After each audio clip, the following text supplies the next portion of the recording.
El trabajo que vi hoy, lo que hizo Sanidad con estas personas que a través de la salud y de la educación tienen un ascenso social, pueden contribuir a las comunidades, me parece el ejemplo que necesitamos los argentinos para el paradigma del futuro, que es el conocimiento, el capital mental de las personas. Así que yo estoy muy agradecido de estar acá y muy emocionado de ver esta historia de cómo gente se convierte en enfermero, pero también en docente y cambia un poco, como decía Carlos Hueso Campo, las comunidades a las que pertenecen.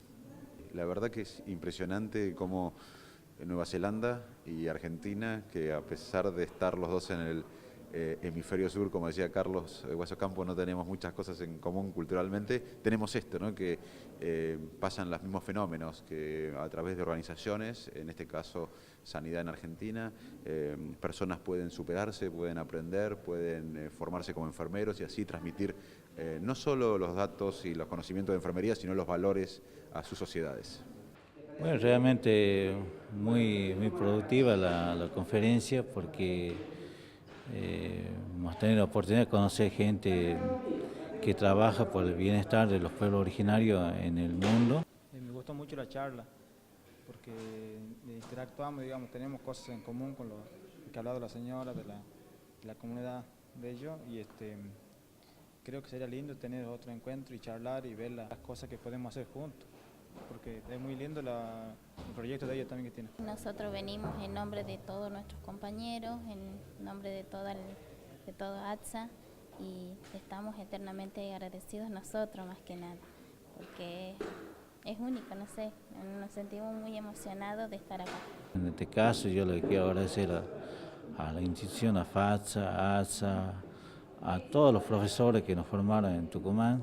Con esta experiencia vamos a ir a nuestra comunidad a contarles que en mucha parte del mundo se encuentra gente indígena y que hay muchas comunidades que tienen cosas en común con nosotros, que hay que tratar de comunicarse y tratar de ver qué son las cosas que nos pueden unir más para que seamos fuertes. Thank you.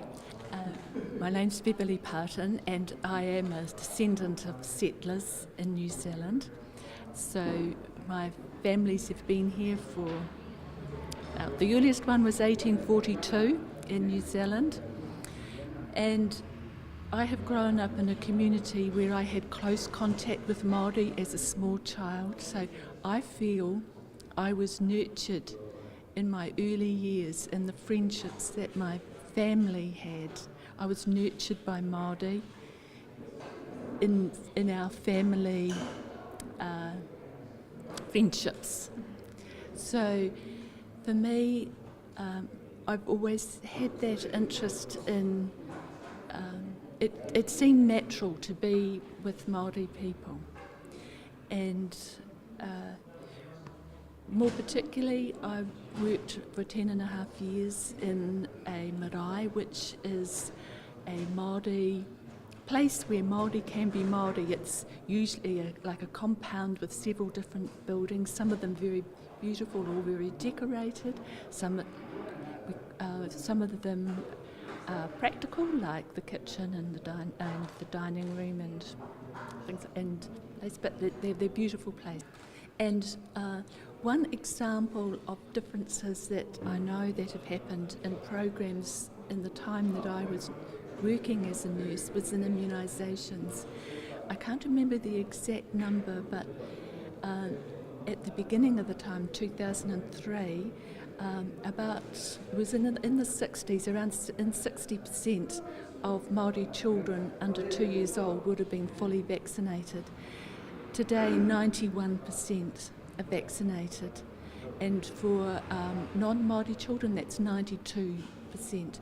So over that time, the program that went nationally, but I was involved in our particular area, has made a big difference going into homes and vaccinating children in homes or wherever.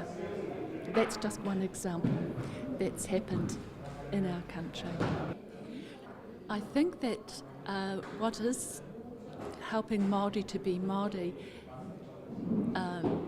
well, there are a number of things like the Waitangi Tribunal, where different Māori tribes can actually seek redress for their losses of land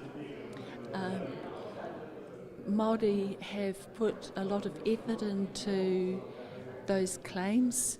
It involves getting a lot of history, being able to work out how they lost the land, and it's a huge process.